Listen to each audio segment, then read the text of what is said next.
राधे गोविंद गोविंद राधे।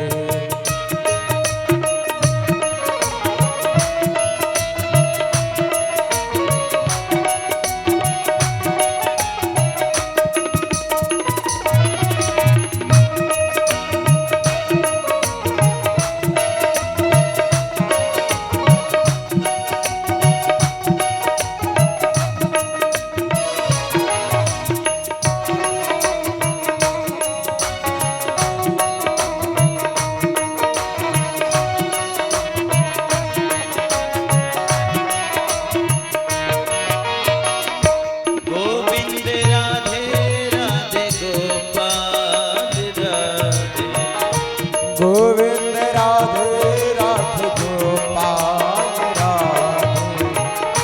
गोविंद राधे राधे गोपाल राधे।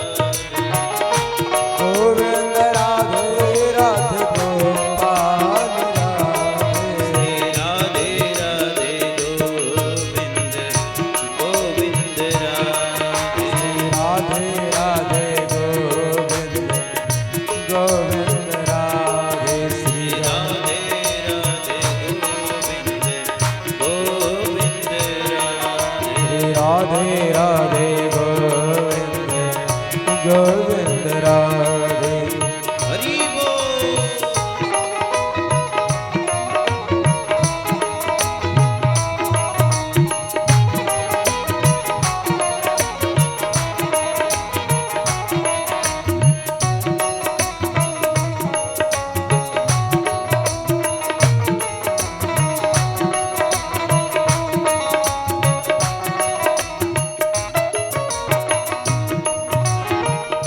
श्री कृष्ण गोविंद हरे मुरारी। श्री कृष्ण गोविंद हरे मुरारी। हे नाथ नारायण वासुदेव। हे नाथ नारायण वासुदेव। श्री कृष्ण गोविंद हरे मुरारी। श्री कृष्ण गोविंद हरे मुरारी। जय हो। हे नाथ नारायण वासुदेव। हे नाथ नारायण वासुदेवा। श्री राधे राधे गोविंद जय हो। गोविंद श्री राधे राधे गोविंद गोविंद राधे। राधे राधे गोविंद गोविंद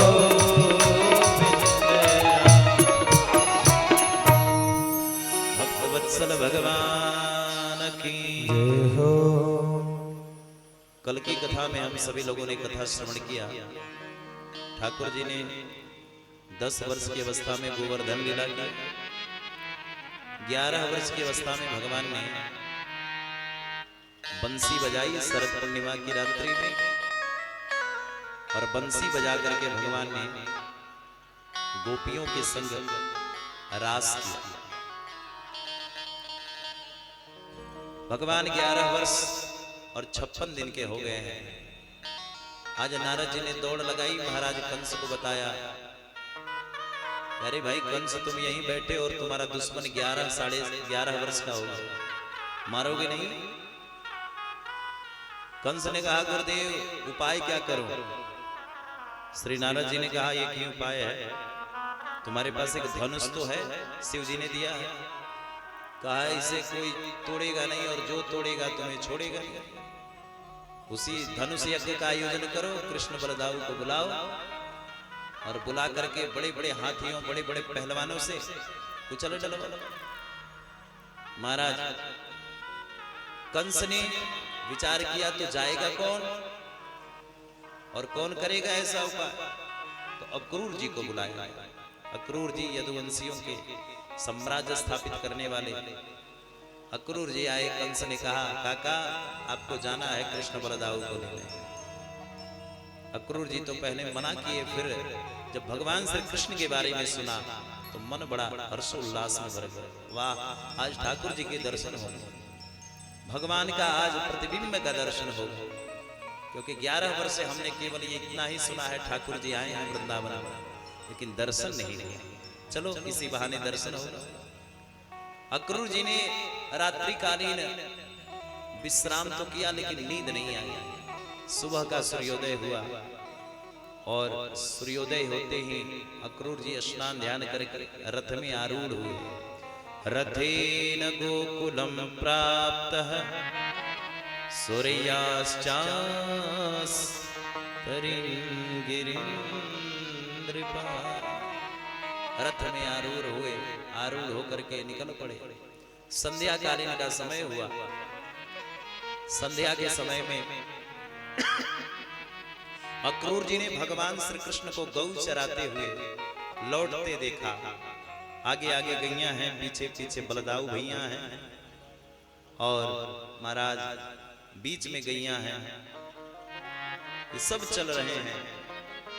अक्रूर जी ने दृश्य देखा तो रहा नहीं गया। ददर्शनम कृष्ण रामश्च ब्रजे गोदनं गतो पीतनीलांबरो धारो सरदांबुरोणहेक्षणो। भगवान श्री कृष्ण और बलदाऊ जी का दर्शन करके श्री अक्रूर जी महाराज बड़े प्रसन्न हुए। समाचार पूछा कन्हैया ने, कहो काका कैसे आगमन हुआ?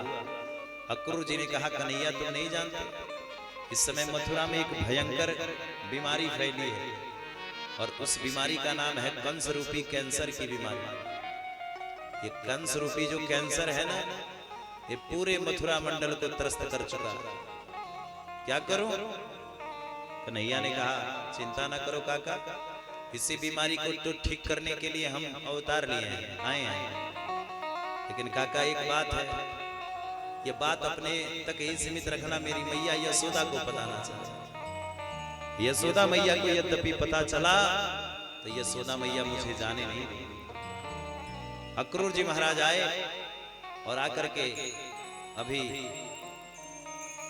नंद बाबा के घर में विश्राम किया। यशोदा मैया के घर में 9 लाख गैया हैं।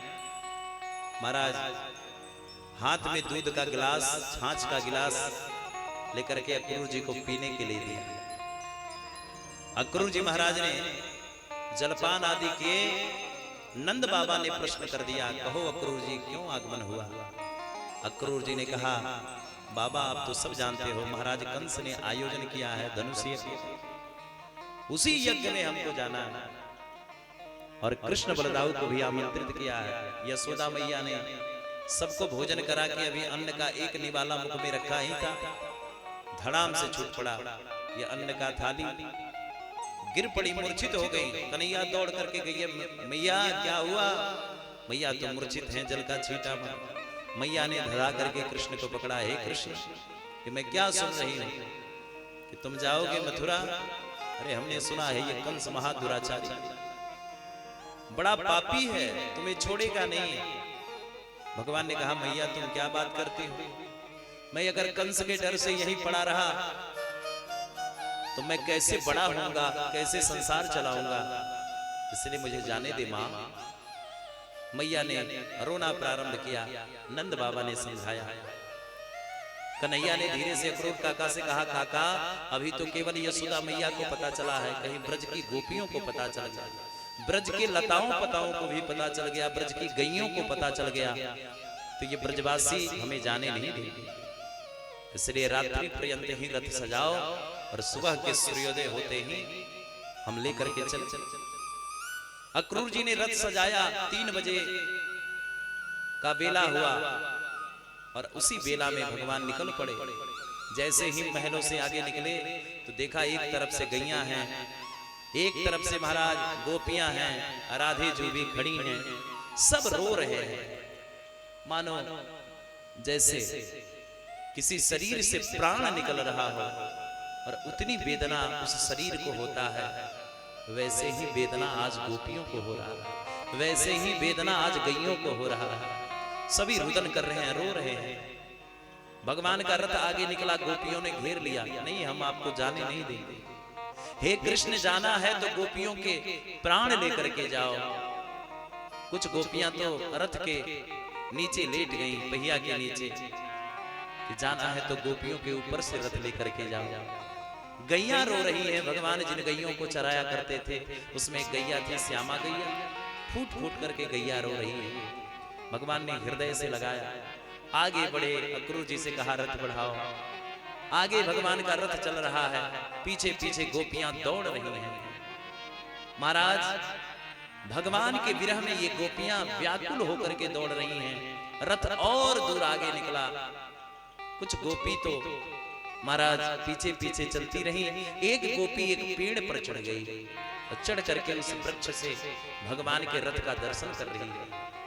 लेकिन जब देखा कि ठाकुर जी का रथ दिखाई नहीं दे रहा है तो गोपी मानो उस वृक्ष से गिर रही है, और गिरते गिरते उस वृक्ष पर एक कागा था।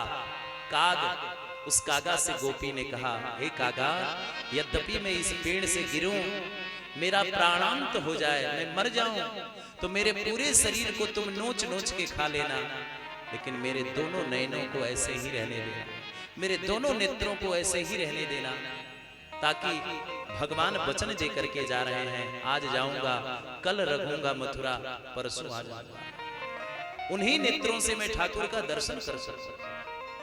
कागा ये तन खाइयो चुन चुन के मांस, पर ये दो नैना ना खाइयो, जामे कृष्ण दरस को वास। हे कागा, मैं मरूं तो मेरे शरीर के एक एक टुकड़े को तुम खा लेना, लेकिन नेत्रों को ऐसे ही रहने देना। प्रीतम बोल करके गया है, आज जाऊंगा, कल रहूंगा, परसों आ जाऊंगा। भगवान का रथ गया, अक्रूर जी बैठे बैठे रथ में ये दृश्य देख रहे हैं। अक्रूर जी को मोह हो गया, ये कैसा कृष्ण है, कैसा भगवान है। अरे भाई, जीवात्मा परमात्मा के लिए रोता है, लेकिन ये कैसा कृष्ण है जो मेरे रथ में बैठा है, इसको मैं भगवान समझ रहा हूं। और जीवात्मा परमात्मा के लिए रोता है, लेकिन ये तो परमात्मा ही है जो जीवात्मा के लिए रो रहा है। भगवान गोपियों को रोते देखे तो रथ में बैठे बैठे कन्हैया भी रो रहे हैं। अक्रूर जी को मोह हुआ कि नहीं नहीं, ये तो कृष्ण नहीं है, ये भगवान नहीं है, कंस का उद्धार नहीं कर सकता। यहाँ तो ये गोपियों के विरह में रो रहा है। मैं कोई साधारण कृष्ण को पकड़ के ले आया, मैं कोई साधारण बालक को पकड़ के लाया, मैं कोई संसारी व्यक्ति को पकड़ लिया। भगवान अंतर्यामी है, भगवान सब समझ गए। अक्रूर काका से कहा, काका तुम जाओ और जाकर के थोड़ा आराम करो थोड़ी देर, और पहले स्नान तो कर लो। जैसे ही अक्रूर काका जमुना जी में डुबकी लगाए, क्या देखा, पूरा ब्रह्मांड ठाकुर जी की सेवा कर रहा है, और ठाकुर जी अपने क्षीर सैया पर विराजमान है। ऊपर सर उठाया तो देखा भगवान रथ में बैठे हैं, नीचे डुबकी लगा करके जल में देख रहे हैं तो ठाकुर जी क्षीर सैया पर नजर आ रहे हैं। अक्रूर काका समझ गए कि ये तो मैं कोई साधारण बालक नहीं, मैं ब्रह्मांड नायक का ही दर्शन कर रहा हूं। अक्रूर जी ने जाकर के पैर पकड़ लिया। कन्हैया ने कहा, काका क्या हुआ? अक्रूर जी ने कहा, प्रभु धन्य है आपकी लीला, धन्य है आपकी माया, इस माया को मैं भी समझ नहीं पाया, मैंने अनाप शनाप कह दिए। भगवान ने कहा, कोई बात नहीं काका, अब तो पहचान ली, अब तुम्हें क्या लगता है कंस का उद्धार होगा कि नहीं? काका ने कहा, बिल्कुल होगा सरकार। इतने में भगवान के जितने गोप ग्वाल हैं, जो भगवान के साथ खेलने वाले सखा हैं, सब आ गए। कन्हैया हम भी चलेंगे तुम्हारे साथ मेला देखने मथुरा। अब जितने भी भगवान के सखा हैं, कोई 8 साल का सखा, कोई 10 साल का, कोई 12 साल, कोई 14 साल का सखा, अब सब नंग धड़ंग आए हैं, वस्त्र आदि किसी के पास है नहीं। भगवान ने कहा, अरे ब्रजवासियों वस्त्र आदि तो पहन करके आते। ब्रजवासी सखा बोले, कन्हैया क्या करें, मैया साल में एक बार हमें वस्त्र सिलती है, और वो भी वस्त्र हम पहन पहन के फाड़ देवें तो वस्त्र आदि तो है नहीं, हम कैसे पहने? भगवान ने कहा, दारी के तो चलो हम सिलाई देते हैं वस्त्र, और हम भी वस्त्र देते। भगवान गए जमुना तट पर, कंस का एक धोबी है जो कपड़ा प्रेस कर करके कंस को दिया करता है। भगवान ने जाकर के उस धोबी को कहा, मामा जी प्रणाम। धोबी प्रसन्न हुआ, अरे भाई कहां से आए भांजे? कन्हैया बोले सरकार नहीं पहचानते, इस राज्य के जो राजा हैं वो हमारे मामा श्री हैं कंस, और महाराज हम उन्हीं के भांजे हैं। धोबी बड़ा प्रसन्न हुआ, वाह भांजे, कहो कैसे आगमन हुआ। कन्हैया ने कहा मामा ये जो महाराज कंस के वस्त्र है ना, ये हमारे ब्रजवासियों को पहना दो। अब तो कंस का ये जो धोबी है गर्म हो गया। अरे गंवार ब्रजवासियों, जीवन भर गौचारण किया और महाराज कंस का वस्त्र पहनना चाहते। जैसे ही गवार कहा, इतने में ब्रजवासी सखा कन्हैया की ओर इशारा किया, कन्हैया ये तो बड़ा गाली दे रहा है। भगवान ने भी धैर्य से एक मुष्टि का प्रहार करी और धोबी का नमो नारायण कर दिया। अब कह दिया ब्रजवासियों से पहन लो जिसको जो वस्त्र पहनना है। अब कंस का लंबा चौड़ा शरीर, मोटा तगड़ा, और ब्रजवासी सखा कोई 8 साल, कोई 10 साल, कोई 15 साल। अब कंस का जो कुर्ता पहन लिया, पैजामा पहनने की जरूरत ना, और जो पैजामा पहन लिया उसको कुर्ता पहनने की जरूरत ना है। भगवान ने कहा सखाओ, इससे अच्छा तो तुम बिन कपड़े के ही लग रहे थे, चलो हम फिटिंग कराए देते हैं। भगवान का एक मित्र है महाराज मथुरा में दर्जी है, उसको बुलाया, बुला करके भगवान पहने और सबको पहनवाया, वस्त्र फिटिंग करवाया। भगवान का एक और मित्र है सुदामा नाम का माली, जिसने भगवान के लिए महाराज माला लाए और ला करके पहनाया। वो मित्र नहीं जो ब्राह्मण है सुदामा, इनका चरित्र कल की कथा की चरित्र है। लेकिन एक मथुरा में भी माली है जिसका नाम है, फूल जोड़ने का काम करता है, नाम सुदामा है, भगवान का मित्र है। माला पहनाया और भगवान सनई सनई मथुरा में जाने लगे। मथुरा प्रवेश किए तो मथुरा के जितने दुकानदार थे सबने स्वागत किया कन्हैया। कोई पान का बीड़ा लेकर के खड़ा है, कोई लड्डू लेकर के खड़ा है, कोई बतासा लेकर के खड़ा है ठाकुर जी की सेवा। इसलिए ध्यान देना, एक वर्ग समाज में ऐसा वर्ग है जिसको हम माड़वारी कहते हैं। माड़वारियों के घर में महाराज ठाकुर जी की अद्भुत सेवा होती है, कन्हैया की अद्भुत। क्यों? क्योंकि ये सब मथुरा से उत्पत्ति हुई इनके जितने पूर्वज हैं ये सब मथुरा रहा करते थे। और कन्हैया जब आए तो सबने भगवान के लिए कुछ ना कुछ दिया, और भगवान ने उसी समय आशीर्वाद देकर के कहा जाओ तुम्हारे पूर्वजों में और तुम्हारे पीढ़ियों में कोई गरीब नहीं रहेगा, ये हमारा आशीर्वाद है। इसलिए ढेर सारा संपदा प्रभु ने दिया, वो सब के सब। इसलिए एक वर्ग कभी गरीब नहीं मिलेगा। माड़वारी ये सब ठाकुर जी की अद्भुत सेवा करते हैं, अद्भुत। आगे बढ़े ठाकुर महाराज, कंस की एक दासी है कुब्जा। कुब्जा चंदन लेकर के आई, जो महाराज कंस के लिए ले जाया करती है। 3 जगह से टेढ़ी है। भगवान ने इस 3 जगह से टेढ़ी कुब्जा को देखा तो ये लड़खड़ा के चल रही थी। भगवान ने कहा अरे सुंदरी। कुब्जा रोने लगी, पीछे मुड़ करके देखा, ठाकुर जी के जब मुखार बिंद का दर्शन किया, नेत्र सजल हो गए। कुब्जा इसलिए रोई कि आज तक कोई पुरुष नहीं मिला जो इसे सुंदरी कह सके। लेकिन देखो तो सही, भगवान कितने दयालु हैं, कितने कृपालु। भगवान के नजर में कोई, जितने जीव हैं सब एक समान है। कोई लंगड़ा नहीं, कोई लूल्हा नहीं, कोई काला नहीं, कोई गोरा नहीं, कोई धनी नहीं, कोई गरीब नहीं। सब भगवान के नजरों में समदृष्टि, एक जैसे दृष्टि में रहते हैं। भगवान ने जब परम सुंदरी कहा तो कुब्जा नेत्र सजल करके रोने लगी। भगवान ने कहा हरी सुंदरी क्या चंदन लगाओगी? कुब्जा ने भगवान को चंदन लगाया। भगवान ने इसकी ठोड़ी को पकड़ा, एक झटका दिया जो 3 जगह से टेढ़ी थी बिल्कुल सीधी हो गई। बोल भक्तवत्सल भगवान की। सनई सनई भगवान मथुरा मंडल में प्रवेश किए। इधर कंस का एक महाराज हाथी है, ग्वालिया पीठ, इसने आकर के भगवान के ऊपर आक्रमण किया। भगवान ने पुनः एक एक दांत पकड़ करके बलदाऊ और कृष्ण ने एक एक पाद प्रहार किया। 100 योजन दूर जाकर के धड़ाम से गिर पड़ा। इधर चारुंड कंस का मंत्री है, दौड़ा और जाकर के बोला महाराज वो कन्हैया आए गए है, उसने आप ही के धोबी को मार करके कपड़ा पहनवा दिया ब्रजवासी, आप ही के माली से माला पहन लिया, आप ही के दासी को ठीक कर दिया और आप ही के ग्वालिया पीठ हाथी का उद्धार कर दिया। कंस ने कहा कैसो होगा, कैसो है उसका स्वरूप? चारुंड ने कहा कारो कारो सो है, मुरली वारो है, टेढ़ो टांग वारो है।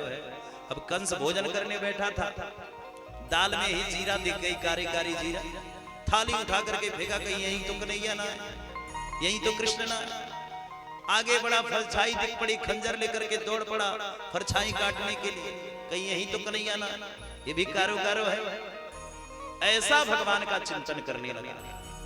महाराज कंस ने एक मल्ल युद्ध का आयोजन किया, बड़े बड़े पहलवानों को बुलाया, चारुंड मुष्टिक 100 पहलवानों का बल रखते हैं, ऐसे ऐसे दिग्गज पहलवान हैं। और आज इन पहलवानों से एक कुश्ती का आयोजन किया और सोचा कि इसी कुश्ती में मैं कृष्ण बलदाऊ को मारूंगा। महाराज भगवान का ये कुश्ती का जब समाचार पूरे प्रदेश में फैला तो सब लोग उमड़ने लगे। राजा महाराजाओं को पता चला, सब दौड़ पड़े, भगवान कुश्ती करने जा रहे हैं। बड़े बड़े साधु महात्माओं को पता चला, जो समाधिस्थ थे, समाधि तोड़ करके भगे और भव्य आयोजन हुआ। उसी कुश्ती के आयोजन में भगवान आज कृष्ण बलदाऊ के संग में दोनों आए। सब लोगों ने ठाकुर का दर्शन किया। मल्लानाम सिनिर्मणा नटवरा स्त्रियोणाम स्मरोरमूर्तिमान गोपानां स्वजनो सतां क्षितिभुजां शास्त्र स्वपीत्रो शिशु। भगवान मल्ल युद्ध में पधारे युद्ध करने के लिए। और महाराज युद्ध करने के लिए जब ठाकुर पधारे तो सभी ठाकुर का दर्शन कर रहे हैं। चश्मा है, जैसा चश्मा लगाओगे उस चश्मे के आकार से व्यक्ति नजर आएगा। काला चश्मा लगाओगे तो व्यक्ति अगला काला दिखेगा, हरा लगाओगे तो हरा दिखेगा, लाल लगाओगे तो लाल दिखेगा।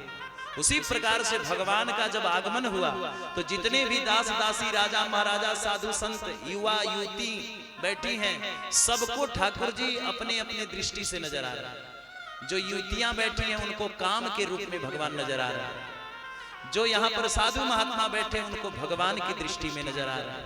जो यहाँ पहलवान है वो कालों के काल के रूप में भगवान उनको दर्शन आ रहे हैं। जो राजा हैं उन राजाओं को महाराज राजाओं के भी राजा के रूप में, साक्षात इंद्र के रूप में भगवान नजर आ रहा है। और भगवान आगे बढ़ते चले। उस मल्ल युद्ध में, जैसे ही मल्ल युद्ध में ठाकुर पधारे, उस मल्ल युद्ध में महाराज चारों तरफ से आनंद होने लगा। चारुंड और मुष्टिक से भयंकर युद्ध छिड़ गया। चारुंड और मुष्टिक युद्ध करने लगे सब भाव से। जब दोनों का युद्ध होने लगा भाव विभोर होकर के, तो महाराज भगवान ने चारुंड से युद्ध करना प्रारंभ किया। मुष्टिक ने बलदाऊ जी से अंतोगत्वा भगवान ने हाथ उठाई और चारुंड के ऊपर प्रहार किया। चारुंड का उद्धार कर दिया। बलदाऊ जी ने मुष्टिक का उद्धार कर दिया। कंस को प्रभु ने, जो राज्य सिंहासन पर बैठे बैठे युद्ध देख रहा था, भगवान उसके तरफ बढ़े और कंस को भगवान ने पकड़ा। क्यों रे मामा, मेरी मैया का बाल तूने पकड़ करके घसीटा था, ले मैं भी तेरा बाल घसीटता हूं। कंस ने क्षमा याचना करी और क्षमा याचना करके जब ठाकुर छोड़े तो तलवार लेकर के भगवान पर भिड़ा। भगवान ने भी एक पाद प्रहार किया, लुढ़कता हुआ नीचे आया। भगवान को खंजर से मारने के लिए उद्यत हुआ। भगवान अंतर ध्यान होने लगे। भगवान को जब अंतोगत्वा भगवान जब दृश्य में आए, कंस ने जब भगवान के ऊपर भिड़ंत करी तो ठाकुर ने एक पाद प्रहार किया, लुढ़क करके कंस नीचे गिरा। भगवान इसके वक्षस्थल पर बैठ करके धमाधम करके महाराज 2-4 मुष्टिका प्रहार करी और सर फट गया, नेत्र फट गए, रक्त प्रवाह हुआ, कंस धाम से गिर पड़ा और महाराज कंस की मृत्यु हो गई। बोल कंस मर्दन भगवान की जय, बाके बिहारी लाल की जय, हर हर महादेव शंभु। भगवान ने कंस का मर्दन किया। मर्दन जब किया, कंस की 2 पत्नियां आस्ती और प्राप्ति दोनों रुदन करने लगी। ये जरासंध की पुत्रियां हैं।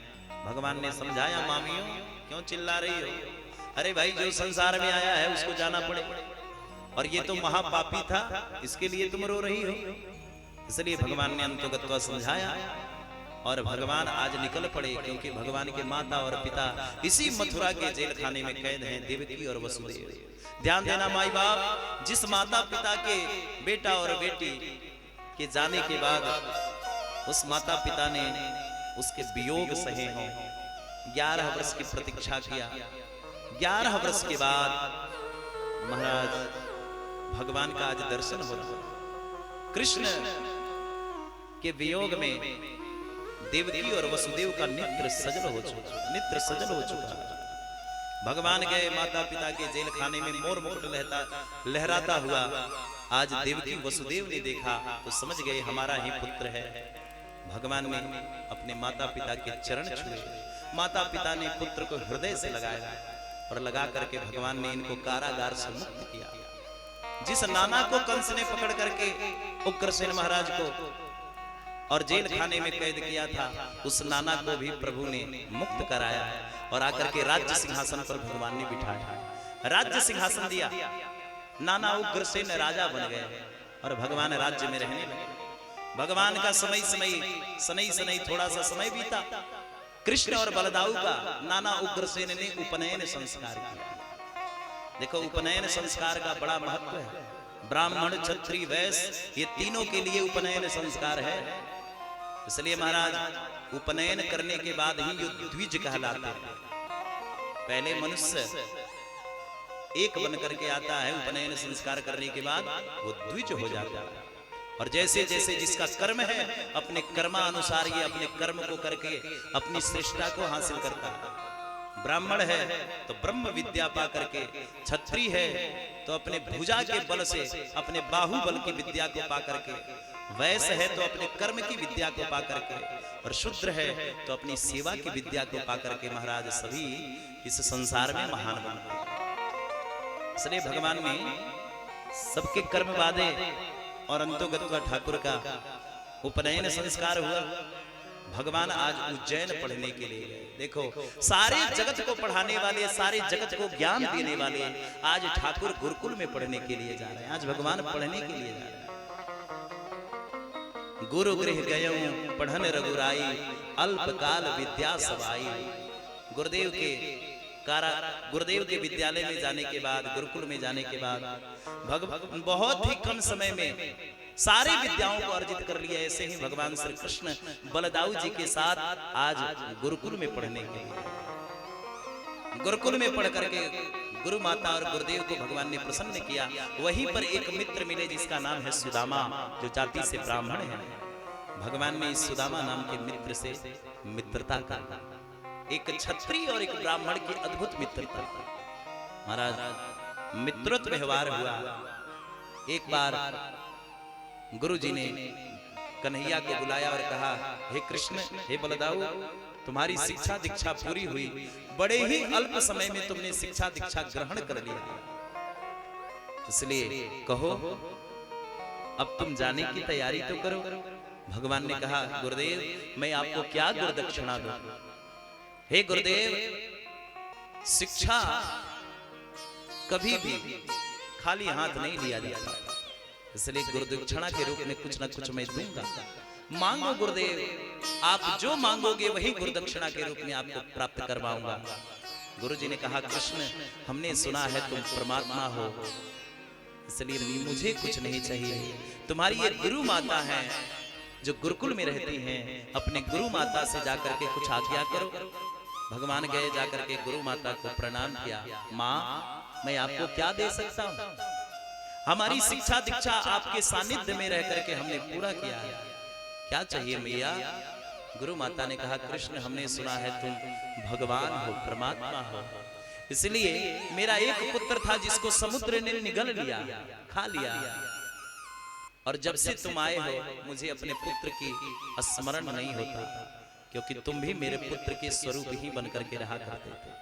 तो तुम चले जाओगे तो मुझे तुम्हारी बहुत याद आएगी, इसीलिए मेरे मृत पुत्र जो है, जो मर चुका है, उसको तुम लौटा दो। भगवान गए समुद्र में, समुद्र से कहा कि गुरुपुत्र स्नान करने आया था, इसलिए बोलो कहाँ है मेरा गुरुपुत्र, और है तो बताओ किधर है। इसलिए गुरुपुत्र को जब कहा तब समुद्र ने कहा हमने नहीं रखा महाराज, ये गुरुपुत्र है क्या? लेकिन मेरे समुद्र में एक शंखासुर नामक दैत्य है, शायद वो कुछ बता सके। शंखासुर कुछ बोल सके? शंखासुर है कहाँ? भगवान जब गए शंखासुर को पकड़ा और शंखासुर से पूछा तो शंखासुर ने कहा नहीं नहीं सरकार, हमने भी गुरुपुत्र को नहीं रखा। भगवान के ऊपर आक्रमण किया तो भगवान ने शंखासुर का उद्धार कर दिया और भगवान शंखासुर का उद्धार करके अब यमपुरी में लौटे। जाकर के यमराज से पूछा, कहो जी यमराज, गुरुपुत्र को तुमने कहाँ रखा? यमराज ने भगवान को देखा तो यमराज ने ये भी नहीं कहा सरकार आइए बैठिए विराजिए, मैं गुरुपुत्र को ढूंढ के देखा। क्यों अंदर क्यों नहीं बुलाया यमराज ने? अपने दरवाजे पर ही भगवान को छोड़ दिया परंतु अंदर नहीं बुलाया। क्यों? अब अचानक से आपके घर प्रधानमंत्री जी आ जाएं तो प्रधानमंत्री जी को आप देखोगे तो कितना प्रसन्न हो जाओगे, बैठाओगे, स्वागत करोगे। लेकिन वो जगत के प्रधानमंत्री भगवान श्री कृष्ण आए हैं, लेकिन यमराज ने ये नहीं कहा सरकार आइए बैठिए विराजिए। क्यों? यमराज को भी महाराज क्या बोले, यमराज की भी गर्दन कांपने लगी, हृदय कांपने लगी। यमराज क्यों कांप रहे हैं? यमराज ने सोचा कि भगवान एक गुरुपुत्र को लेने के लिए हमारे यमपुरी में चले आए और यमपुरी में तो चारों तरफ पापी ही रहते हैं। कहीं अपने घर बुलाया और इन पापियों का दर्शन ठाकुर जी के मुखारविंद का हो गया तो हमारा तो कारोबार ही चौपट हो जाएगा और पापियों का कल्याण हो जाएगा, उद्धार हो जाएगा। इसलिए भगवान को अंदर नहीं बुलाया। आइए सरकार बैठिए। गुरुपुत्र को लाया और गुरुपुत्र को भगवान को दिया। भगवान गुरुपुत्र लेकर के लौटे, गुरु माता को समर्पित किया। समर्पित करके भगवान आए और भगवान 2 वर्ष तक मथुरा रह गए। आज भगवान को ब्रज की बड़ी याद आ रही है। जिस कृष्ण ने ब्रजवासियों को ये कहा मैं आज जाऊंगा, कल रहूंगा, परसों आ जाऊंगा, वो परसों का वचन देकर के भगवान गए थे और बरसों बरसों बरसों बीत गए परंतु भगवान लौटे नहीं। ब्रजवासी भगवान की प्रतीक्षा करते रहते हैं और इधर भगवान ने भी देखा कि मुझे आज ब्रजवासियों की बहुत याद आ रही है। भगवान रो रहे हैं, मानो देवकी मैया के भवन में भगवान तो हैं, लेकिन महाराज यशोदा मैया की आज बहुत याद आ रही है। आज नंद बाबा की बहुत याद आ रही है, ब्रज की गोपियों का बहुत याद आ रहा है, ब्रज के सखाओं का बहुत याद आ रहा है। इसलिए भगवान ने सोचा ये ब्रजवासी सब तो गमार हैं, इनको कौन समझाएगा। और मेरा एक मित्र है उद्धव जो परम ज्ञानी बनता है और कहता है मैं अपने ज्ञान की दृष्टि से सब कुछ जानता हूं, तो क्यों ना इस उद्धव को जो परम ज्ञानी है उसको मैं आज प्रेमी बना दूं, भावुक बना दूं। इसलिए भगवान ने उद्धव को याद किया। उद्धव आए, भगवान ने कहा उद्धव तुम एक संदेश लेकर के जाओ और वृंदावन में गोपियों को समझाना, वृंदावन की गैयों को समझाना, वृंदावन के सखाओं को समझाया तो मुझे याद न करें। यही लेकर के भाव तुम वृंदावन लौटो। भगवान आज एक अद्भुत पत्र लेकर के उद्धव, और भगवान ने उद्धव को बुलाया और निकल पड़े ठाकुर। जाओ जाओ वृंदावन ऐ उद्धव, गोपियों से जाकर तुम मिलना, कहना कान्हा ने भेजा है, सुध उनका जरा तुम ले आना। जाओ जाओ वृंदावन है उद्धव, जाओ जाओ वृंदावन है उद्धव, गोपियों से जाकर तुम मिलना, कहना कान्हा ने भेजा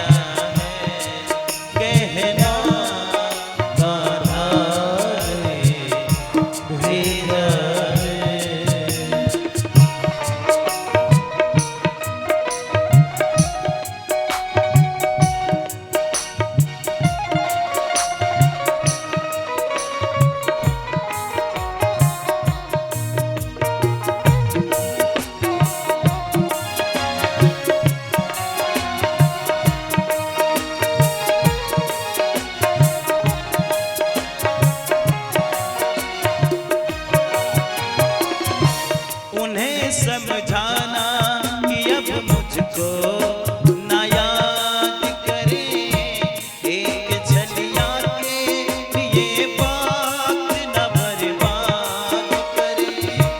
उन्हें समझाना कि अब मुझको ना याद करे, एक छलिया के लिए वक्त न बर्बाद करे। उन्हें समझाना कि अब मुझको ना याद करे, एक छलिया के लिए वक्त न बर्बाद करे, एक छलिया के लिए वक्त न बर्बाद करे। परदेसी के प्रेम में पागल हो, परदेसी के प्रेम में पागल हो, क्यों देखती हो तुम ये सपना, कहना कान्हा ने भेजा है।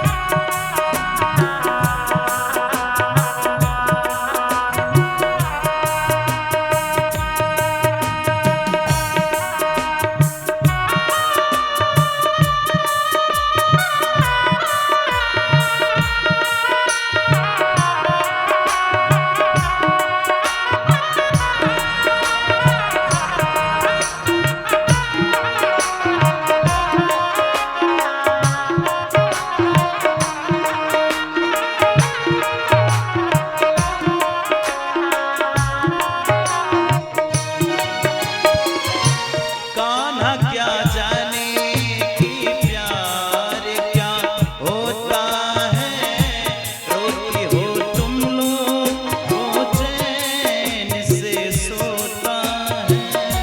कान्हा क्या जाने कि प्यार क्या होता है, रोती हो तुम लोग वो चैन से सोता है।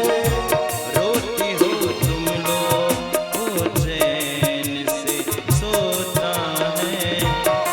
फिर आएगा मिलने तुमसे वो, फिर आएगा मिलने तुमसे वो।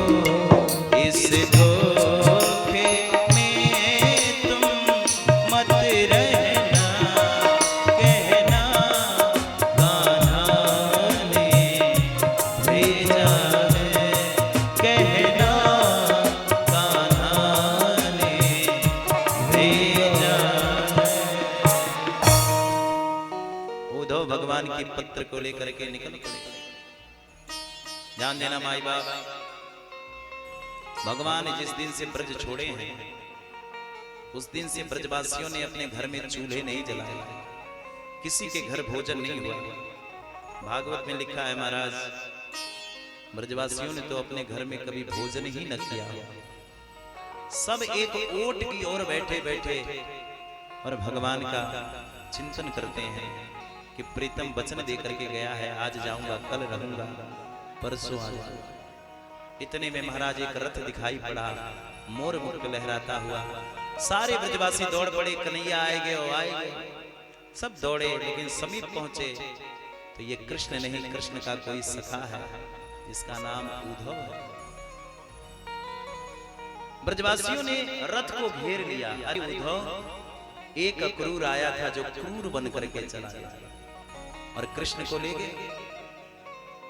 लेकिन क्या अब तुम गोपियों का प्राण लेने आए हो? उद्धव ने कहा, गोपियों, हमें तो नंद भवन जाना है।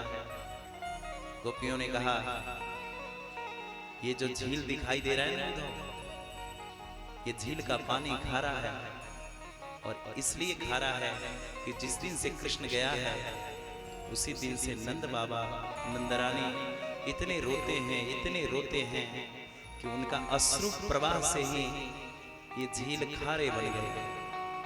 और जहां पर ये झील समाप्त हो जाए, समझ लेना वो नंद भवन है। उद्धव झील पकड़ करके गए, लेकिन महाराज जैसे ही गए एक अद्भुत भवन देखा। उस भवन में प्रवेश किया तो देखा यशोदा मैया बैठ करके जिस पालने में छोटो सो कन्हैया झूला करते थे, मैया झूला रहे। महाराज उद्धव ने जाकर के जैसे प्रणाम किया, मां ने दौड़ करके उद्धव के मुख पर हाथ रख दिया, जोर से मत बोलना, लाला सो रहे हो। उद्धव की एक ज्ञान की सीढ़ी तो यही समाप्त हो गई। जिस कन्हैया का मैंने दर्शन किया मथुरा में, जो 12 वर्ष के हो गए हैं, आज भी मां के झूले में झूल रहे हैं, वात्सल्य प्रेम। धन्य है ये ब्रज का भाव। नंद बाबा की ओर बढ़े।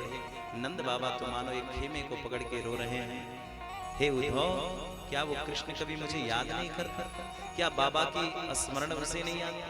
जब कभी कभी यशोदा उसे डांट दिया करती थी, कभी कभी उससे नाराज हुआ करती थी, तो मैं कन्हैया को अपने गोद में लेकर के घुमाया करता था, उसकी उंगलियों को पकड़ करके मैं सिखाया करता था, चलाया करता था। क्या आपने बाबा को बिल्कुल भूल गया? वो हमें याद नहीं करता। उद्धव ने समझाया, नाना बाबा, भगवान आपको बहुत याद करते हैं। बातें करते करते सुबह का सूर्योदय हो गया। उद्धव स्नान करने के लिए जमुना जी की ओर बढ़े। महाराज गोपियां रास्ते में मिल गई। अरे उद्धव, कहाँ जा रहे हो? उद्धव ने कहा, स्नान तो कर लेने दो। गोपियों ने जब उद्धव स्नान करके लौटे तो फिर से घेर लिया। क्या हमारे लिए कुछ नहीं भेजा? क्या हमारी कभी याद नहीं आती? भगवान ने कहा, गोपियों क्यों याद कर रहे? उद्धव ने कहा, गोपियों, भगवान तो निराकार स्वरूप हैं, निराकार ब्रह्म की ही उपासना करनी चाहिए। अरे वो जहां होंगे वो तुम्हें याद करते होंगे, तुम इतनी क्यों याद करती हो? इसलिए मन जो है भगवान के निराकार स्वरूप में लगाओ। ब्रह्म तो सर्वत्र है, कण कण में, क्षण क्षण में, सब जगह भगवान है। तो भगवान को ढूंढने की आवश्यकता क्या है? गोपियों ने कहा, उद्धव, यही तो विडंबना है। उद्धव मन ना भयो 10-20। एक मन था, वो मन लेकर के वो कृष्ण चला गया। हे उद्धव, अब 10-20 मन होता तब तो इधर उधर लगाती हम सब। विचार करना माई बाप, ये ब्रज की गोपियां पढ़ी लिखी नहीं है, किसी यूनिवर्सिटी का डिग्री नहीं है इनके पास, ना ही कभी स्कूल का मुख देखा है, लेकिन धन्य है ब्रज का भाव, धन्य है ब्रजवासियों का भाव। गोविंद के पीछे इतना दीवानी है, इतने रमी है उस परमात्मा के प्रति, महाराज भगवान के अलावा कुछ दिखता ही नहीं, कृष्ण के अलावा कुछ दिखता ही नहीं। इसलिए प्यारे, भक्ति में पढ़ाई लिखाई काम नहीं आता, भक्ति में ज्ञान काम नहीं आता, भक्ति में तो भाव काम आता है। भक्त कोई भी हो सकता है। भगवान की भक्ति में ज्ञानी ध्यानी की जरूरत नहीं। जीवन में ज्ञानी ध्यानी बनोगे तो न जाने परमात्मा मिले कि न मिले, इसकी गारंटी नहीं है। लेकिन प्यारे, भगवान के भक्त बन गए तो इसकी फुल गारंटी है कि भगवान मिलेंगे। यही तो भक्ति में कमाल है, यही तो कमाल है। गोपियां पढ़ी लिखी नहीं है, लेकिन कृष्ण के प्रति इनका भाव है। भगवान के ये मित्र हैं, उद्धव ने समझाया।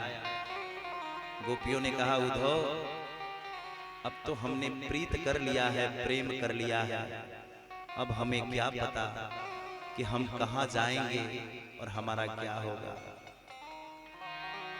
प्रेम नगर मत जाना, मुसाफिर कहीं चला जा। प्रेम नगर मत जा, प्रेम नगर मत जाना, मुसाफिर प्रेम नगर मत जाना, मुसाफिर कहीं चला जा, प्रेम नगर मत जा। ओ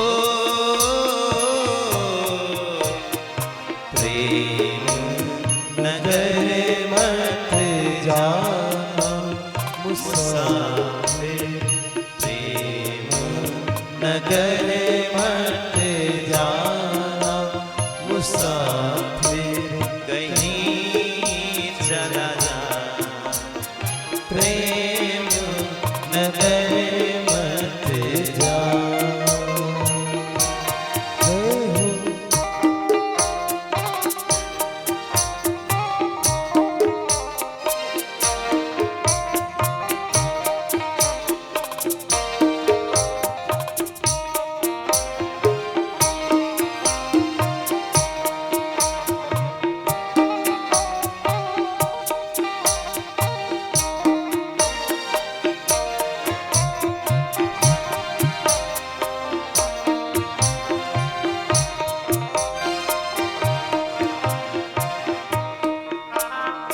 प्रेम नगर की गहरी नदियाँ, प्रेम नगर की गहरी है नदियाँ, प्रेम नगर की गहरी है नदियाँ, प्रेम नगर की गहरी है नदियाँ, प्रेम नगर की गहरी है नदियाँ, प्रेम नगर की गहरी है नदियाँ। लाखों लोग डूबो ना मुसाफिर, लाखों लोग डूबे ना मुसाफिर कहीं चला जा, प्रेम नगर मत जा।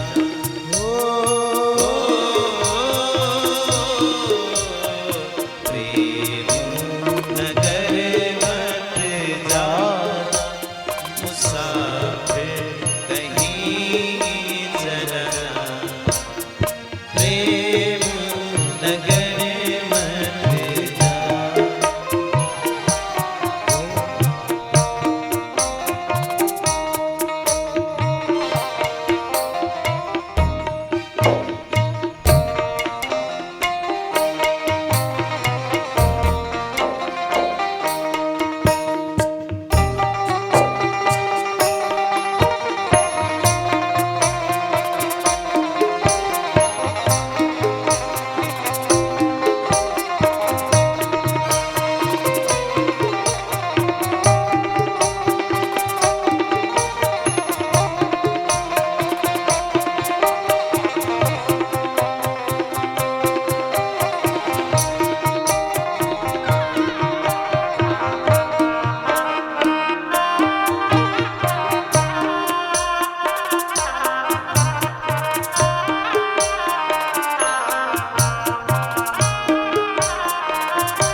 प्रेम नगर की पंथ कठिन है, प्रेम नगर की पंथ कठिन है, प्रेम नगर की पंथ कठिन है, प्रेम नगर की पंथ कठिन है, प्रेम नगर की पंथ कठिन है, प्रेम नगर की पंथ कठिन है।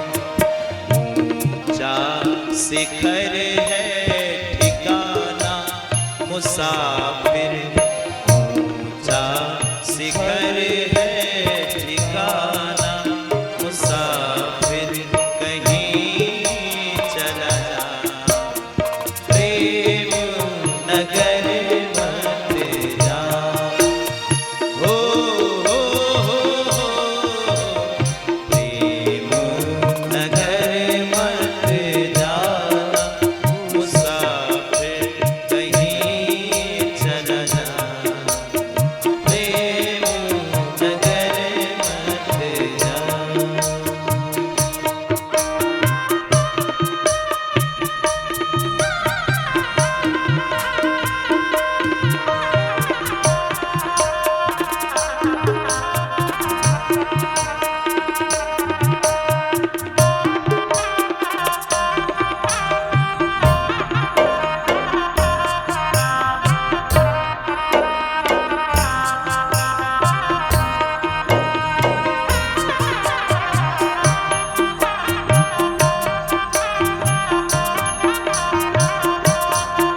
मुसाफिर कहीं चला जा, प्रेम नगर मत जा। ओ प्रेम नगर मत जाना, मुसाफिर कहीं चला जा, प्रेम नगर मत जा।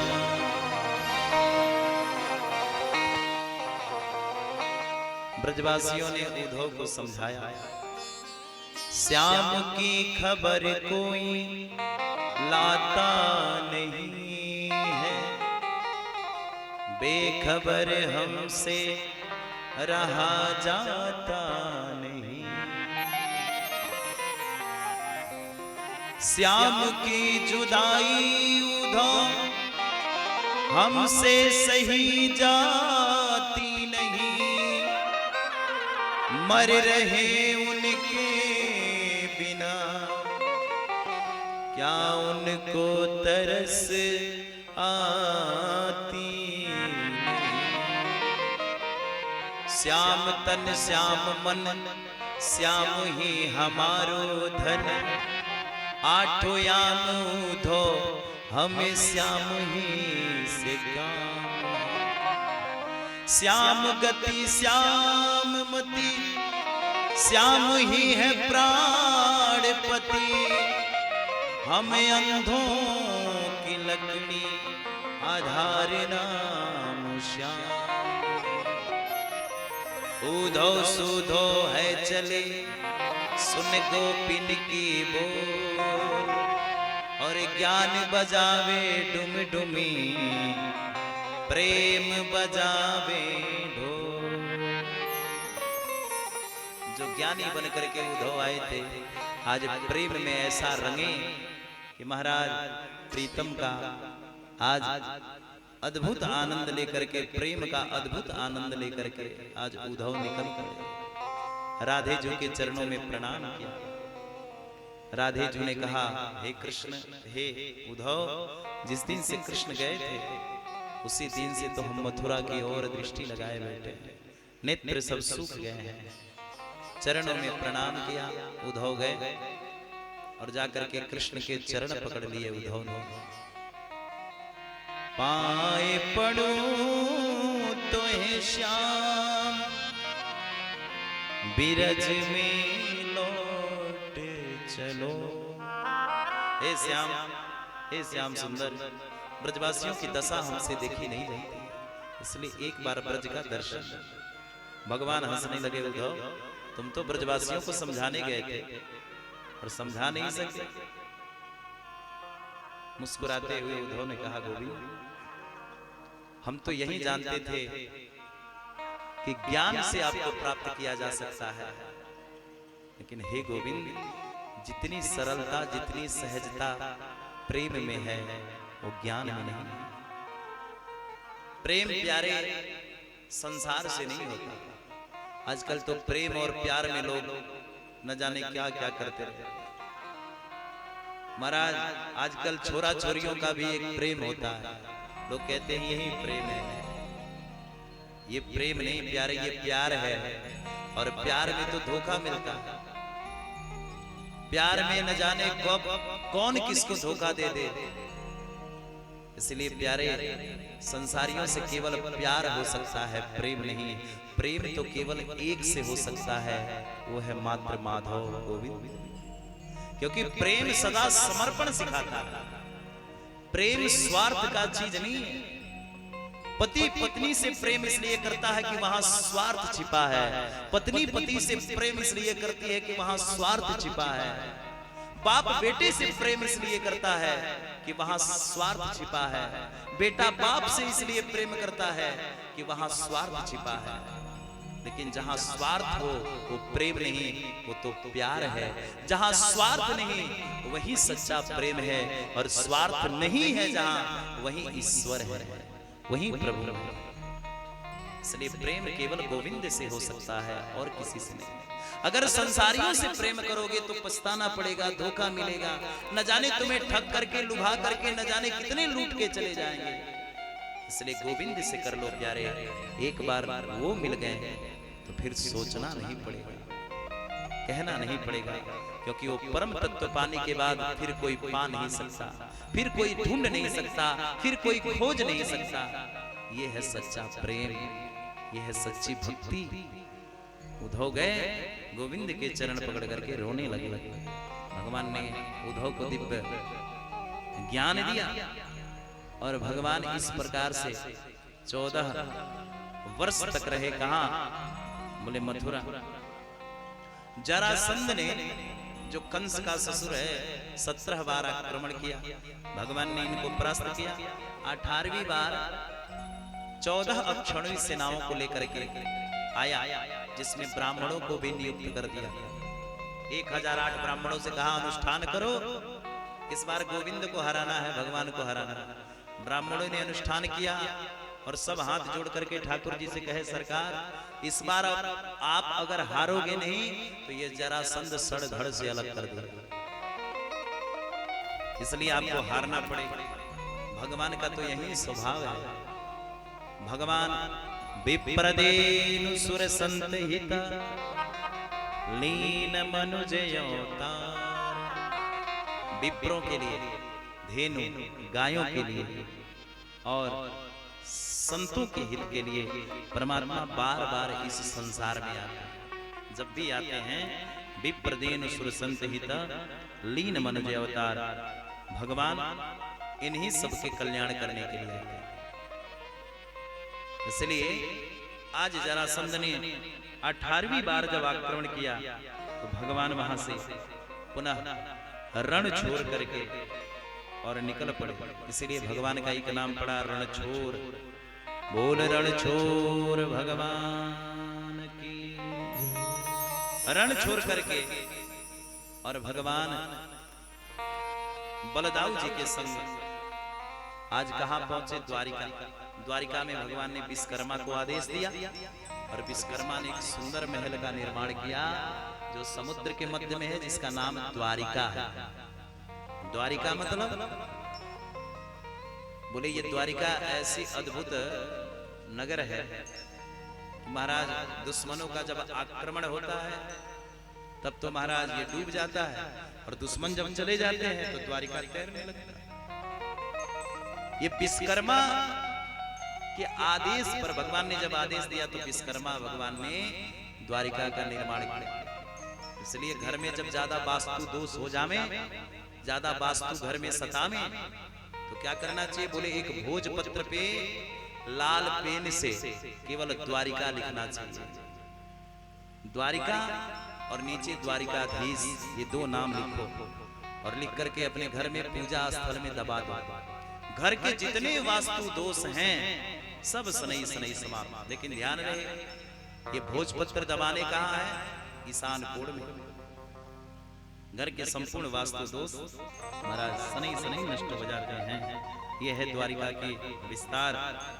महाराज भगवान ने इस प्रकार से द्वारिका का निर्माण किया और द्वारिका में भगवान आनंद पूर्वक रहने लगे। अब भगवान के विवाह का समय आ गया। सनई सनई भगवान 14 वर्ष तक तो मथुरा रहे और 12 वर्ष तक मथुरा रहे और 14 वर्ष तक द्वारिका रहे। भगवान कितने वर्ष के हो गए? 26 वर्ष। भगवान ने 26 वर्ष की अवस्था में विवाह किया। इसलिए ध्यान देना, 26 वर्ष से पहले जो विवाह करते हैं वो विवाह मान्य नहीं है। इसलिए 26 के हो जाओ तब विवाह करो। क्यों? बोले 1 से 25 तक ब्रह्मचर्य आश्रम का पालन करो। 1 से 25 तक विद्यार्थी जीवन खूब पढ़ो लिखो, और 25 के जब बच्चे हो जाएं तब शादी विवाह करो। क्यों? क्योंकि वो अपने हाथ पैर पर अब 25 के बाद वो खड़ा हो जाएगा। और जो बच्चे 25 तक भी कुछ लायक नहीं बनते तो बच्चे सदा नालायक ही रहते हैं, तो सदा लायक बनने लायक नहीं। इसलिए माता पिताओं से भी आग्रह है कि 25 के जब हो जावे बच्चे तो घर में पालो मत। हमने कई माता पिता को देखे हैं कि महाराज 25 तक बच्चे हो गए और उसके बाद भी बच्चों का लालन पालन माता पिता ही कर रहे हैं, तो 25 तक ध्यान रहे कि बच्चों का खूब सेवा करो, बेटा बेटी। 25 के बाद विवाह करके सबको अपने अपने घर गृहस्थी में बसाओ और सभी नौकरी पेशा से जुड़े। लेकिन महाराज 24 वर्ष और 11 महीने, 24 वर्ष 11 महीने और 29 दिन बच्चों को पाल लो, लेकिन जिस दिन 25 वर्ष पूरा हो उस दिन उसे भेजो कि नहीं अब तुम्हें कोई काम करना पड़ेगा, कोई काम करो, तब तुम्हारा विवाह होगा। सुंदर सा विवाह करो और घर गृहस्थी बसाओ। 25 के बाद 26 वर्ष पर भगवान ने भी विवाह किया, तो इसीलिए 25 तक ब्रह्मचर्य और 25 से 50 तक गृहस्थ। गृहस्थ धर्म में कब तक रहना चाहिए? 25 से लेकर के 50 तक। 50 के बाद अब शुरू हो गया 51, तो 51 के बाद 51 वन मतलब अब घर में मत रहो, वन अब घूमो। वन का मतलब जंगल नहीं, अरे जंगल में तो सिंह रहता है, शेर रहता है, भगवान कभी उसे मिलते? जंगल में शेर भी रहता है लेकिन भगवान नहीं मिलते, इसलिए जंगल मत जाओ, जंगल में भगवान नहीं रहते। वन का मतलब बोले वानप्रस्थ, मथुरा जाओ, गया जाओ, काशी जाओ, अयोध्या जाओ, अब तीर्थों का भ्रमण करो, 12 ज्योतिर्लिंग का भ्रमण करो, चारों धामों की यात्रा करो, खूब घूमो। कब तक? बोले 50 से लेकर के 75 तक वानप्रस्थ। क्योंकि 50 के बाद इसलिए घूमो कि जब तुम 50 के हो जाओगे तो तुम्हारे बच्चे हो जाएंगे 20, 25, 23 के बच्चे हो जाएंगे, तुम्हारे बच्चे बड़े होने लगे, तो अब तीर्थों में घूमना चाहिए। और 75 तक घूमो। 75 के बाद हाथ पांव काम करना बंद कर दिया, अब ना कान से सुनाई दे रहा है ना हाथ पांव चल रहे हैं, तो 75 के बाद क्या शुरू कर दो? बोले सन्यास आश्रम, सन्यासी बनो। सन्यासी का मतलब बोले किसी तीर्थों में नहीं, अब सन्यासी का मतलब है कि घर में रहो और घर में एक कमरा मिल जाए, एकांत, उसी कमरे में पड़े रहो। कोई रोटी दे दिया तो भी मौज करो, नहीं दिया तो भी मौज करो, आनंद पूर्वक सन्यासी की तरह रहो, राम राम करो। क्योंकि अब तुम चौथे चरण में जी रहे हो, बोनस है, कब परमात्मा तुम्हें बुला ले, इसलिए भजन करो, खूब भजन करो 75 के बाद। और 75 के बाद भी जो माता पिता अपने गर्दन में तिजोरी की चाबी लटकाए घूमते हैं, है ना, कि हम बहू को कैसे सौंप दे, बहू तो सब बर्बाद कर देगी। तो जो सासू माता 75 के बाद भी गर्दन में चाबी झुमावे, जो पिता गर्दन में चाबी लटकाए 75 के बाद भी घुमावे, तो वही बेटा बहू से महाराज ताने सुनता है, फटकार सुनता है, और फिर महाराज घर गृहस्थी खराब होता है। बेटा सोच रहा है कि भैया जितना जल्दी राजपाट मुझे मिल जाए, और बहू सोच रही है जितना जल्दी तिजोरी का चाबी मुझे मिल जाए। इसलिए बहू भी इंतजार कर रही है और बेटा भी इंतजार कर रहा है। अब 75 के बाद भी गर्दन में चाबी झूल रहा है घर गृहस्थी का, तो घर में हो गया रोज महाभारत शुरू। इसलिए 75 के बाद एकांतवास करो, घर गृहस्थी सौंपो। तुम्हारे नहीं रहने के बाद भी अब वो कैसे जिएगा वो जाने, लेकिन तुम तो बस केवल रघुनंदन का भजन करो, प्रभु का भजन करो, और भजन करके भगवान में लीन हो जाओ, प्रभु को प्राप्त करो। ये जीवन का मार्ग है। इसलिए 25 वर्ष के जब भगवान हुए तो 26 वर्ष पर प्रभु ने विवाह किया। सबसे पहले विवाह हुआ बलदाऊ जी का, रेवती जी के साथ बलदाऊ जी ने सुंदर विवाह किया। भगवान का सुंदर विवाह रेवती जी के साथ संपन्न हुआ। कैसे हुआ? तो रेवती जी परम सुंदर है, इतनी सुंदर है कि महाराज रेवती योग्य कोई वर नहीं मिला, कोई मिला ही नहीं। तो रेवती योग्य जब कोई वर नहीं मिला तो गोविंद ने सोचा अब क्या करो। तो रेवती के पिता है रेवत, रेवत ने एक कुछ राजकुमारों का लिस्ट लिया और लेकर के पहुंचे ब्रह्मा जी के पास। जय हो ब्रह्मदेव, अरे हमारी बिटिया के लिए कोई वर ढूंढ दो। ब्रह्मा जी ने कहा जितने पल तुम यहाँ बैठे हो, तुम्हें लग रहा है इतने में तो पृथ्वी के कई हजार वर्ष बीत गए होंगे। अरे भाई जब ब्रह्म लोक का 1 सेकेंड होता है तो पृथ्वी लोक का 1 लाख वर्ष व्यतीत हो जाता है, और तुम तो यहाँ पर कई घंटों से खड़े हो, इसलिए जल्दी जाओ, द्वापर आने वाला है। और द्वापर में जब जाओगे तो तुम्हें बलदाऊ जी के साथ अपने बिटिया का विवाह कर देना। रेवती जी गदा युद्ध में बहुत माहिर थी, भयंकर गदा युद्ध करती थी, कोई परास्त नहीं कर सका रेवती। बलदाऊ जी ने गदा युद्ध में हराया और रेवती जी के साथ सुंदर विवाह संपन्न किया। बलदाऊ जी विवाह संपन्न हुआ। अब आ गया सनई सनई द्वारिकाधीश कृष्ण की बारी। आइए भगवान के विवाह महोत्सव की कथा में हम सब। कथा इसलिए जल्दी जल्दी विवाह तक बढ़ाई जा रही है कि मौसम का कोई गारंटी नहीं। सुंदर समय और भगवान का सुंदर आज विवाह महोत्सव है, इसलिए आइए विवाह महोत्सव में हम सब प्रवेश करें। भगवान का सुंदर जो विवाह महोत्सव श्रवण करता है उनको सौभाग्य की वृद्धि होती है, इसलिए भाव से सुने। आइए हम कथा तो सुन ही रहे हैं, प्यारा सा भजन इससे पूर्व सुने, उसके बाद हम सभी लोग कथा में ध्यान लगाएंगे। बोल भक्तवत्सल भगवान की जय, बांके बिहारी लाल की जय हर हर। महादेव। अरे बंसी बजाए गयो श्यामुरी, मंदे मंदे मुस्काए के। बंसी बजाए गयो श्यामुरी, मंदे मंदे मुस्काए के। बंसी बजाए गयो श्यामुरी, मंदे मंदे मुस्काए के। मंदे मुस्काए के, मंदे मुस्काए के, मंद मुस्काए के, मंद मुस्काए के। निंदिया चुराए गयो श्यामुरी, मंदे मंदे मुस्काए के। निंदिया चुराए गयो श्यामुरी, मंदे मंदे मुस्काए के।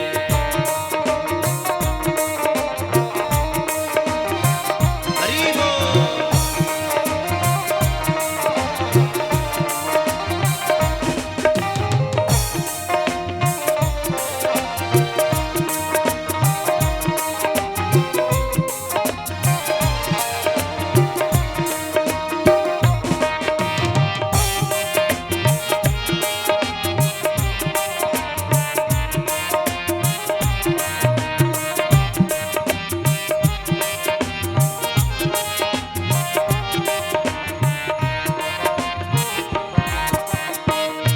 गोकुल से वृंदावन आयो, गोकुल से वृंदावन आयो। निर्दयी छलिया चैन चुरायो। निर्दयी छलिया चैन चुरायो। निंदिया उड़ाए गयो श्यामुरी, मंदे मंदे मुस्काए के। निंदिया उड़ाए गयो श्यामुरी, मंदे मंदे मुस्काए के। हरि बोल। बांके बिहारी लाल की।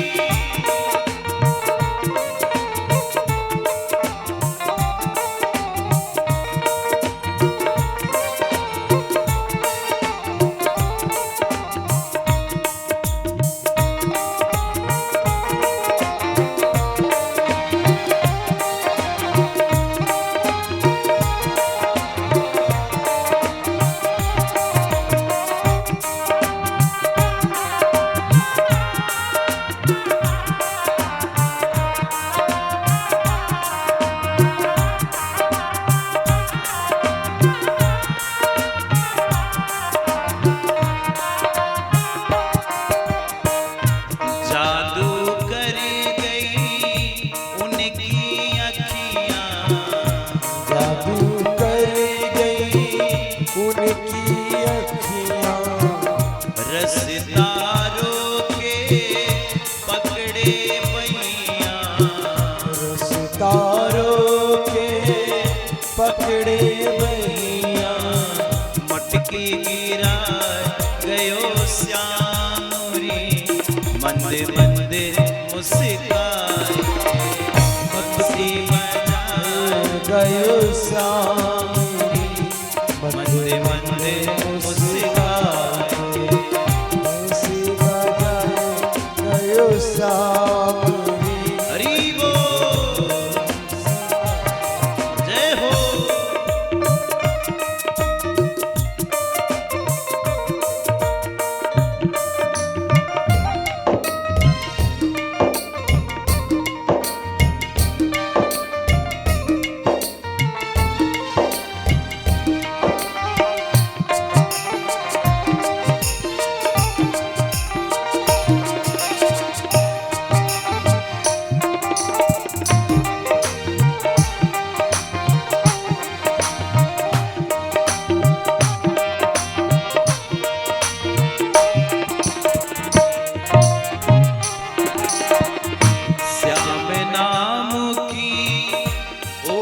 चुनरिया श्याम की चूड़ी श्याम की बिंदिया श्याम की चूड़ी श्याम की बिंदिया प्रेम सिखाए गयो श्याम रे मंद मंद मुस्काए के बंसी बजाए गयो श्याम मंद मंद मुस्काए के नैना मीनाए गयो श्याम मंद मंद मुस्काए के बंसी बजाए गयो श्याम मंद मंद मुस्काए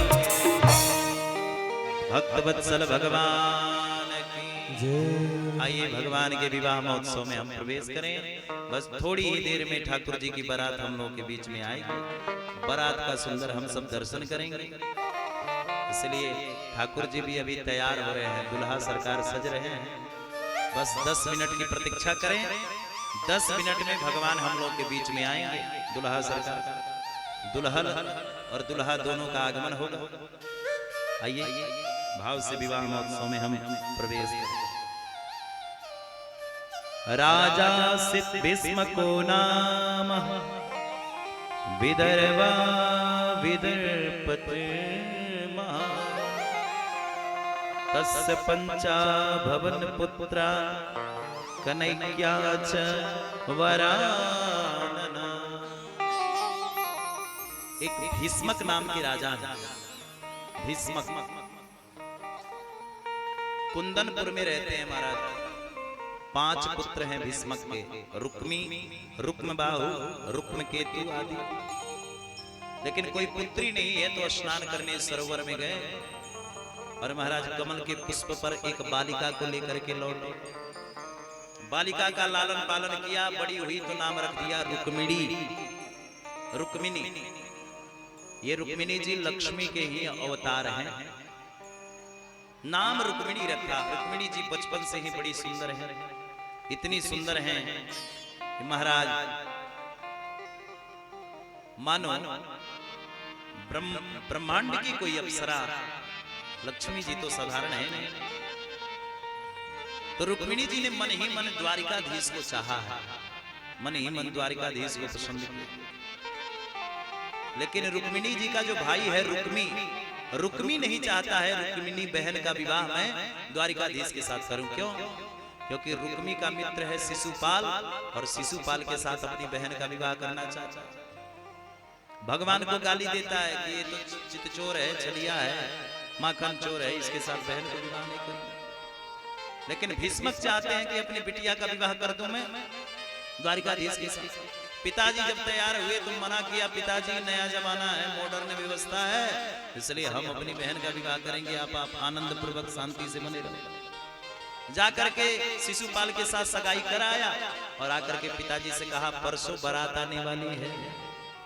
पिता घबराए, भैया कैसे 3 दिन में व्यवस्था हो जाएगी? बोले आप शांत पड़े रहो, बहन को मुझे विवाह करना है, आप बैठे रहिए। महाराज रुक्मिणी जी ने सुना कि मेरा विवाह तय हो गया है शिशुपाल के साथ, तो आज रुक्मिणी जी रोने लगी। क्यों? क्योंकि मन ही मन द्वारिकाधीश को चाहा है रुक्मिणी जी। रोते हुए रुक्मिणी ने आज अपने भाभी को बताया। भाभी से कहा तो भाभी ने कहा एक पत्र लिखो द्वारिकाधीश के नाम। और भाभी के कहने पर आज एक पत्र लिखा रुक्मिणी जी ने। पत्र लेकर के रुक्मिणी जी ने सोचा अब क्या करूं? तो भाभी ने कहा ब्राह्मण देव को बुलाओ, उन्हीं से समर्पित कराओ। रुक्मिणी जी ने एक ब्राह्मण देवता को बुलाया, पत्र दिया और कहा ब्राह्मण देवता द्वारिकाधीश तक पहुंचा दो। ब्राह्मण देवता लेकर के द्वारिका पहुंचे। भगवान ने अपने दरवाजे पर ब्राह्मण को देखा तो बड़ा सत्कार किया, बुलाया। भगवान ने बुलाया। देखो भूखा ब्राह्मण जब घर पे आवे ना तो खूब खिलाओ और खिला करके बाद में प्रश्न करो। शास्त्र कहते हैं भूखा ब्राह्मण शेर के समान खूंखार होता है। जितना शेर खूंखार है शेर, उतने ही भूखा ब्राह्मण होता है। देवता जब घर में आवे खूब खिलाई और खिला करके बाद में कहिए ब्राह्मण देवता, कहिए पंडित जी सब कुशल, सब ठीक ठाक। भगवान ने खूब खिलाया और खिला करके कहा कहिए ब्राह्मण देवता सब ठीक ठाक कुशल मंगल। ब्राह्मण देवता ने कहा सरकार आपके लिए एक पत्र है। भगवान ने कहा मेरे लिए पत्र है, क्या है पढ़ के सुनाओ। ब्राह्मण देवता ने कहा सरकार आपका प्राइवेट लेटर है, आप पढ़ लेंगे तो बड़ा अच्छा होगा। भगवान ने कहा आज तक हमने कुछ छिपाया नहीं ब्राह्मणों से, ब्राह्मण हमारे आराध्य हैं, इसलिए पढ़ के सुनाइए बेहिचक। नहीं सरकार आपका प्राइवेट लेटर आप पढ़ लेते तो अच्छा। नहीं नहीं पढ़ो। अब देखो रुक्मिणी जी ने क्या लिखा है भगवान को, पढ़ के सुना दो। कितने लोग चाहते हैं सुना दो पत्र, थोड़ा हाथ ऊपर करना। दूसरे के प्राइवेट लेटर पढ़ने में आप सब भी आ गया है ना। लेकिन देखो भगवान ने क्या कहा ब्राह्मण देवता से पढ़ो, तो ब्राह्मण देवता ने आज रुक्मिणी जी के पत्र पढ़े।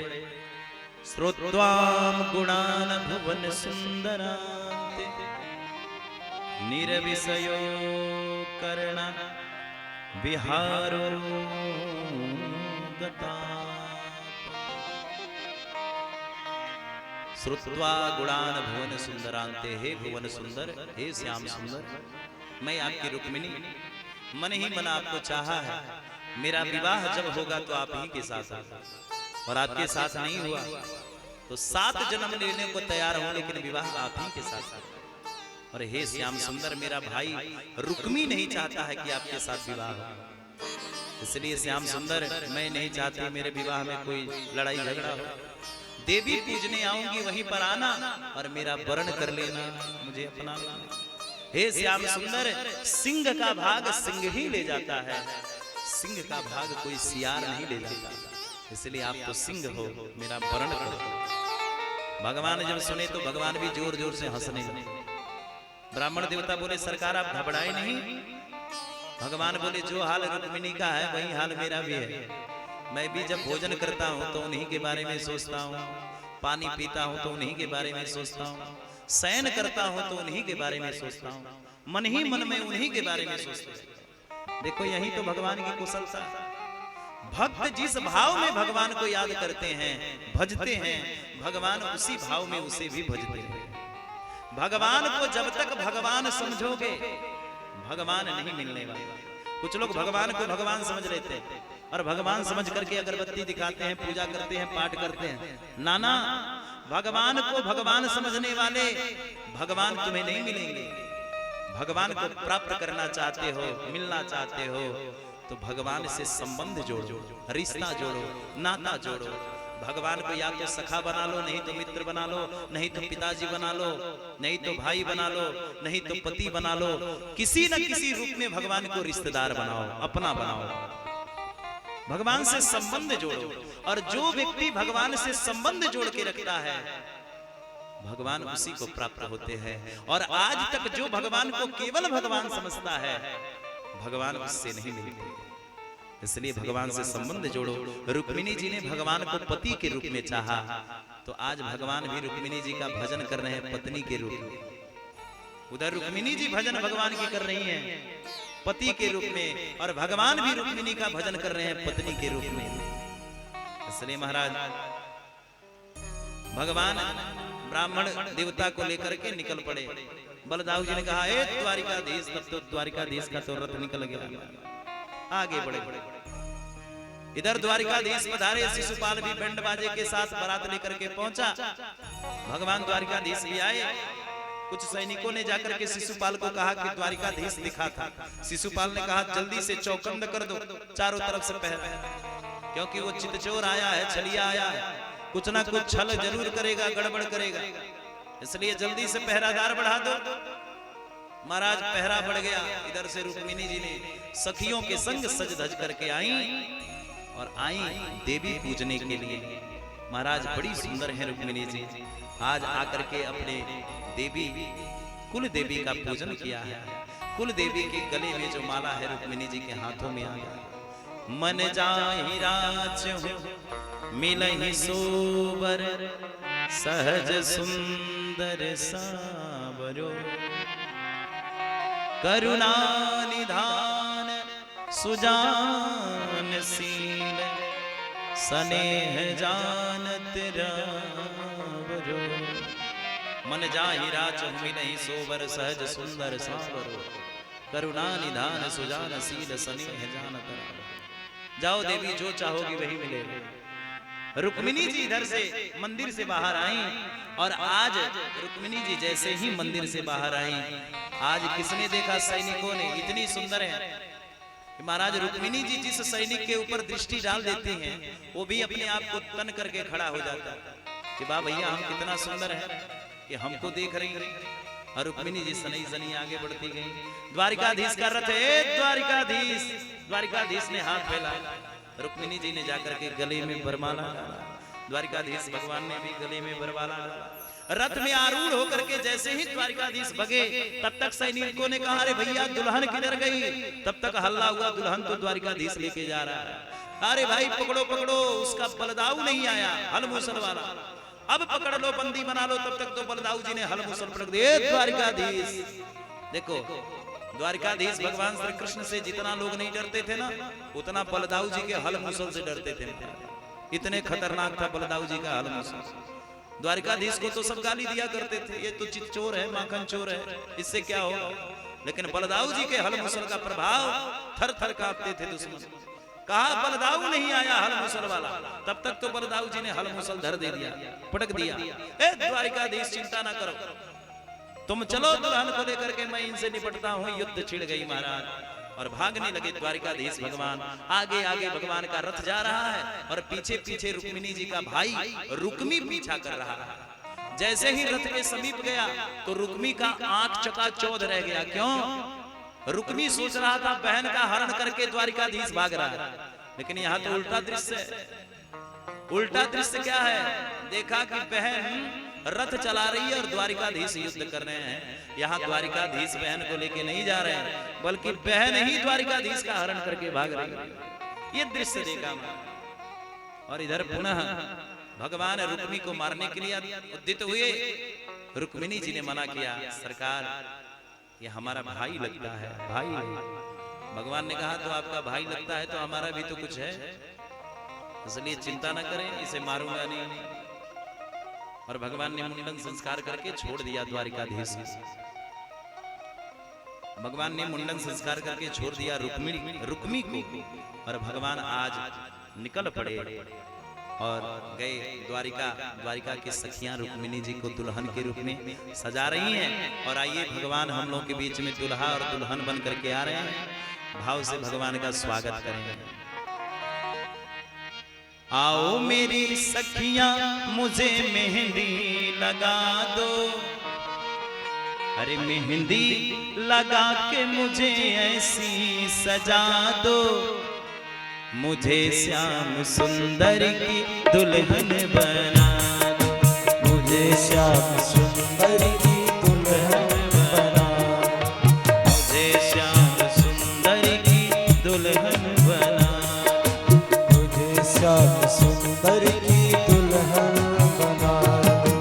आओ मेरी सखियां मुझे मेहंदी लगा दो, आओ मेरी सखियां मुझे मेहंदी लगा दो, मेहंदी लगा के मुझे ऐसी सजा दो, मेहंदी लगा के मुझे ऐसी सजा दो, मुझे श्याम सुंदर की दुल्हन बना दो, मुझे श्याम सुंदर की दुल्हन बना दो। हरि बोल।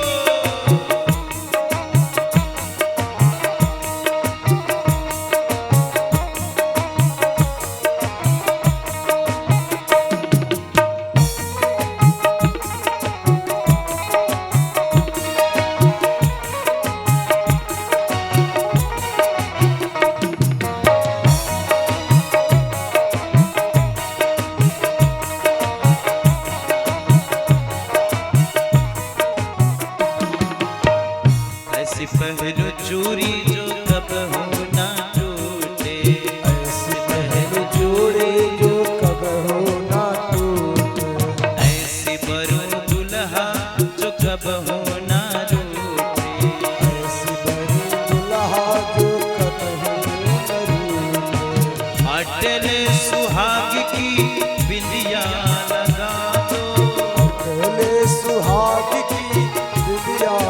लगा दो, अटल सुहाग की बिंदिया लगा दो, पहले सुहाग की बिंदिया लगा दो, मुझे श्याम सुंदर की दुल्हन बना, मुझे श्याम सुंदर की दुल्हन बना दो।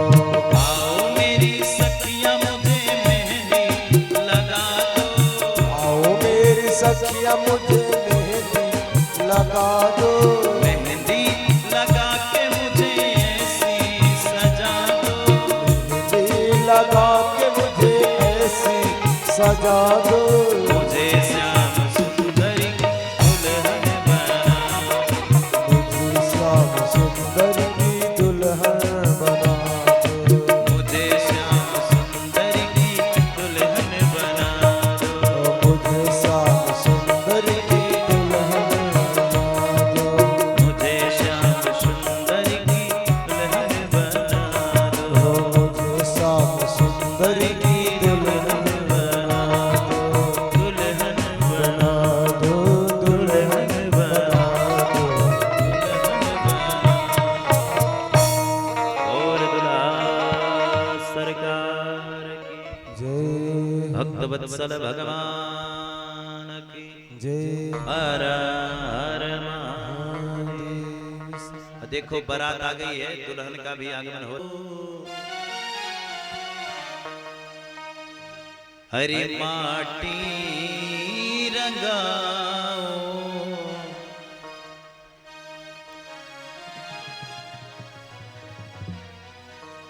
चौके पुराओ, माटी रंगाओ, आज पिया मेरे घरे आएंगे, पिया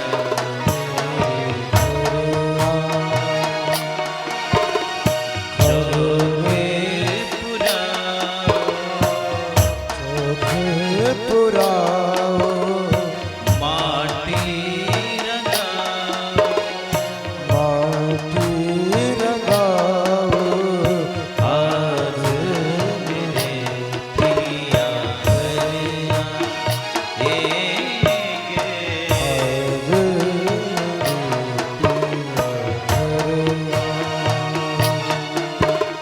खबरें सुनाओ जो खुशियाँ बताओ जो, खबरें सुनाओ जो खुशियाँ बताओ जो, आज मोरे पिया घर आ रे,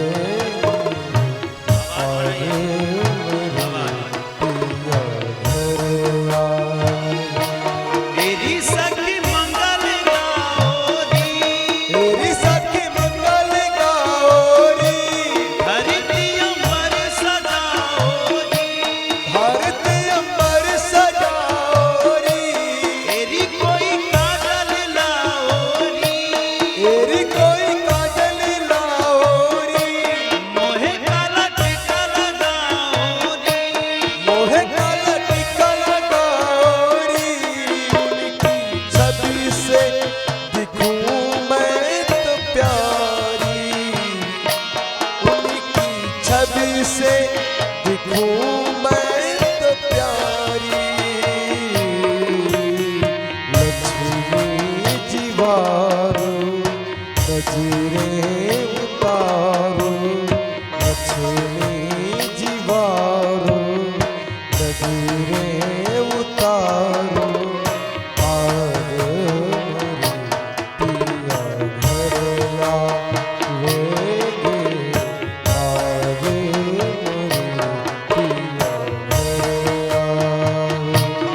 बस रंग नीले रंग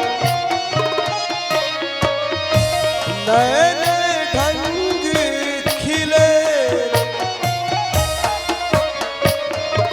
खुशियाँ जी द्वारे मेरे डाले है डेरा खुशियाँ जी द्वारे मेरे डाले है डेरा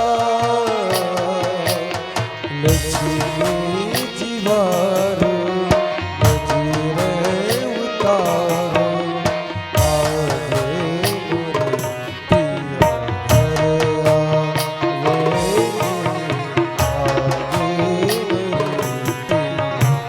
भरया तेरी सखी मंगल गाओरी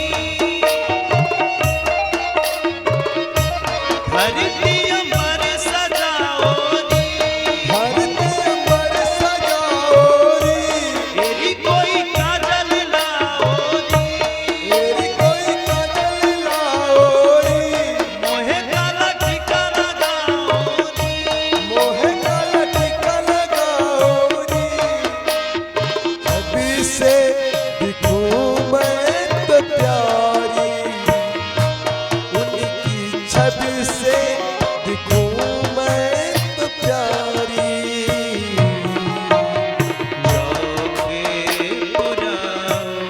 चौखे पुराओ माटी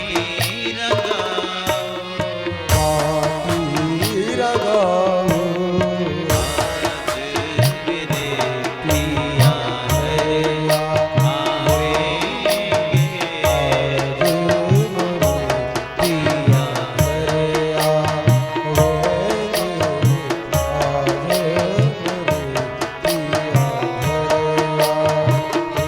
तेरी सखी मंगल गाओरी मेरी सखी मंगल गाओरी धरती अमर सजाओरी धरती अमर सजाओरी की छवि से दिखूं मैं तो प्यारी आज उतरेगी की सवारी मेरी कोई काजल लाओरी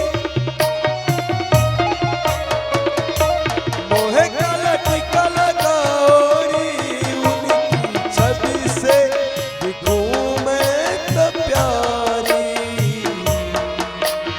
लक्ष्मी दीवारो नजरे उतारो आगे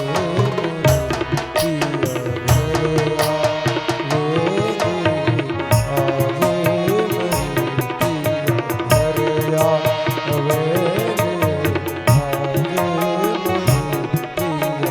भरया बोल भक्तवत्सल भगवान की जय हो बाके बिहारी लाल की जय हर हर महादेव दुल्हा सरकार की जय और आइए भाव से हमारे यजमान जी लोग जो लोग